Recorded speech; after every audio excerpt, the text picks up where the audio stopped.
पांचों बेटों की बातें सुनकर भावुक हो जाती है और कहती है, ठीक है, अब बस भी करो। जब देखो तब पांचों मिलकर पांडव की तरह पाठ पढ़ाते रहते हो। गरीब की बेटियों का ही बसेरा बनेगा यहाँ। खुश? सरोज अपने बेटों के ब्याह के लिए रिश्ते तलाशने लगती है। उसकी तलाश धर्मपुर गांव में रहने वाले गरीब रामदीन की 5 बेटियों रोहिणी, दीपा, नीलम, पुष्पा और तनु पर खत्म होती है। बड़े ही धूमधाम से सरोज अपने 5 बेटों की शादी करके 5 बहुओं को घर लाती है।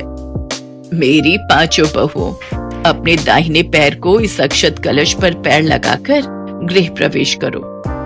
हम तो सोच रहे थे कि तुम इतनी अमीर हो तो जरूर बड़े घर की बेटी को बहू बनाओगी, मगर तुम्हारी 5 बहुएं तो बहुत गरीब हैं। लगता है इन बेचारियों का बाप बड़ा गरीब था, तभी तो कुछ भी दान दहेज ना दे सका। बीना की बातें 5 दुल्हन को झकझोर कर रख देती हैं, मगर सब कुछ इतने पर ही खत्म नहीं होता। रस्में खत्म होने के बाद सभी अपने अपने घर चले जाते हैं।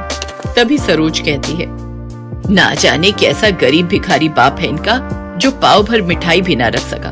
तुम सब देखना, कल सुबह तक ये बीना पूरे गांव में ढिंढोरा पीट देगी कि मेरी बहुएं गरीब घर से है। सरोज की बातें सुनकर उसके बेटे कहते हैं, माँ, अभी हम 5 की पत्नी को आए हुए पल भर भी नहीं हुआ और आपने अभी से ही इनको ताने देना शुरू कर दिया।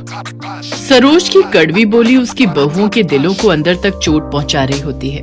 देखते ही देखते सप्ताह पर सप्ताह, महीने भी बीत जाते हैं। एक शाम बीना सरोज के पास आती है। अरे ओ सरोज, गजब हो गया, तुम तो बर्बाद हो गई। ऐसा भी क्या हो गया जो तेरी सांसें ऊपर नीचे हो रही हैं? ठीक से बता, जल्दी क्या हुआ? तेरे कपड़े के कारखाने में गंभीर आग लग गई है। तेरे 5 बेटे कर्मचारी सहित ढेर हो गए। ये सुनकर सरोज कारखाने की ओर दौड़ती है, जहाँ सब कुछ धू धू करके जल रहा होता है। अपने बेटों के जले हुए शव देख